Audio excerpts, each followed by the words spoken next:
Hello and welcome to this week's vlog from Maddisons. Well, last week I talked about a V-shaped recovery post this pandemic, and that has got a lot of response. The media is hugely negative. The paper headlines have got enormous depressions predicted. So I wanted to put a bit more meat on the bones as to why I believe that's the case. And this largely comes from a behavioural economist whose opinions I really rate. Roger Martin-Fagg has advised for various treasuries and governments all over the world and gets many things predicted correctly. He saw Trump getting to power long before anybody else thought that he could ever even be a possible contender. He predicted Brexit correctly. So really value what he thinks. And so let's think about the economy. Well, the economy is largely driven by simply how much money is flowing around in it. When people are nervous and times are feeling hard, they stop spending money. Companies stop investing, their profits drop, and that is what largely can cause problems in the economy. In 2008, there was a huge contraction on the amount of money in the economy. The banks simply stopped lending. So people couldn't spend money on mortgages, house purchases, renovations, new cars, etc., because there was enormous contraction from lenders. Their balance sheets were in real difficulty. And that caused real problems. Of course, the amount of money that's flowing around in the economy is driven by all sorts of factors, but big factors within there are the profits that companies are making and the money that people are earning, combined with what the government is spending. The biggest spender in the economy is the government, and we're talking there about new hospitals being built, roadworks, schools. They are an enormous contributor to the health of the economy. Well, at the moment, of course, they are pumping enormous money into the economy. And it's a bit of an accounting exercise, really, because the Bank of England is largely creating that money for the government. They can issue the gilts on the gilt market, and they recently raised an enormous amount of money. I think it was 40 billion by issuing gilts that returned a 1% return, and they were sold out pretty quickly. So they can raise money very easily. So what we have at the moment in the economy is effectively, imagine a hose pipe. Water is flowing through that hose pipe. Normally the money goes in to the economy from people's wages and profits that companies are making and the government spending, and then it gets spent out the other end, and that all helps with the rich circle that is our economy. But lockdown at the moment is like someone standing on that hose pipe. It's put a kink in it. It's meaning that the money is flowing into the economy. People are still largely earning what they were before, 80% of it if they've been furloughed. But it's not being spent the other end because the shops and the restaurants and the bars and the sporting venues and the theatres and where we like to spend our money is closed.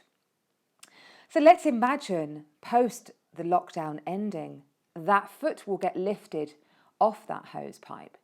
And just imagine, just like if that had happened, the pressure will have built. The money will have been flowing in and it will have nowhere to go. And many people at the moment are really struggling to think what they spend their money on. Of course, some of the online companies are still open, but it's not enough. So some people say to me, but do you not think people will take heed from this crisis and not want to spend their money? And I think of older generation, that's probably true.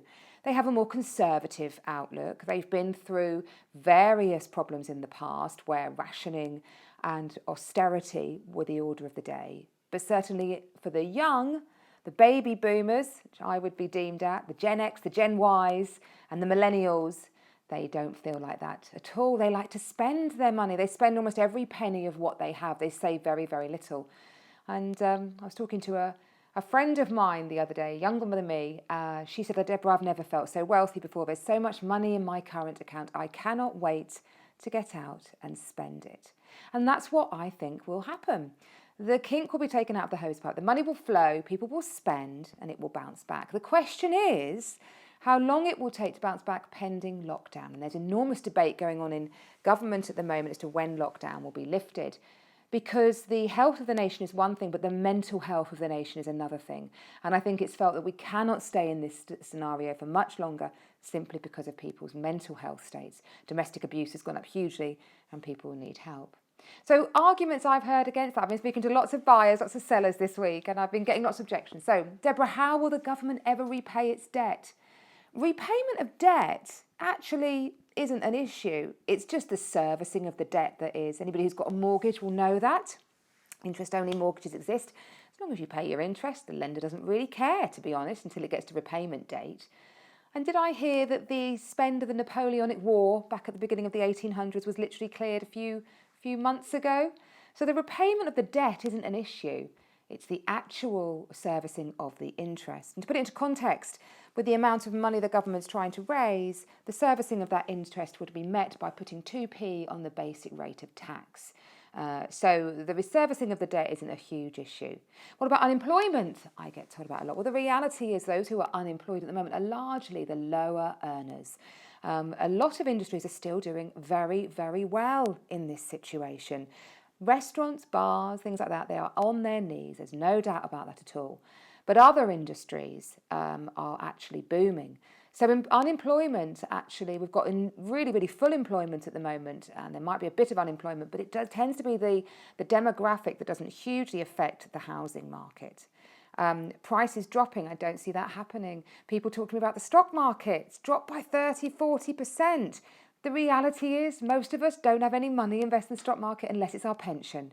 And that's obviously very, very long term. How we feel wealthy is by what we earn, how we spend it, and the value of our property. And people will still need to move. They'll want to move. They'll be divorcing, baby booms, downsizers, upsizers, aspirational sellers. They will still want to move. Those fundamentals will remain.